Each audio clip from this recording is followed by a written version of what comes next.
The name of the book is Betrayal of Trust, and my pen name is B.B. Wright. Betrayal of Trust is a novel about a Canadian rural community that loses its innocence but discovers its strengths when they deal with the local cartel that's working in their area to set up networks to the United States. The vice president of the KemKor Pharmaceuticals goes out for a walk one evening and discovers that the building 3C that had been set aside for him was being used by armed personnel. And of course what that did was set up a roller coaster ride of intrigue, corruption.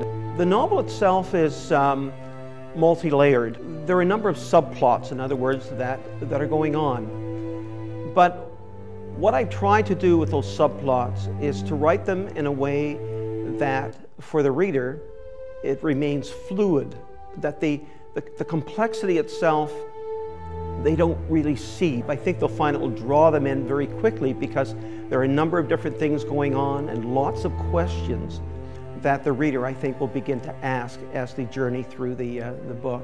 Most books that I've read, movies, when they talk about drug smuggling, it's always from the South. It's always from Mexico to the United States, or from Colombia to Mexico to the United States.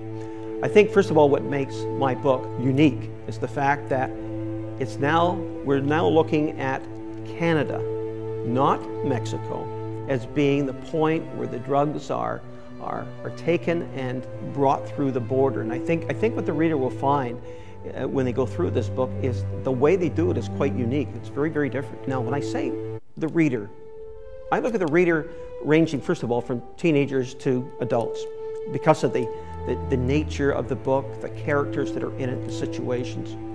But they'll be drawn, I think, to at least one of these characters, and I think when they're drawn to it, they'll be pulled all the way through. I think whether they read the first 50 pages or whether they read the first 100 pages and they put it down, I think they'll always be able to come back to it and become connected with the character and the situations that character's in.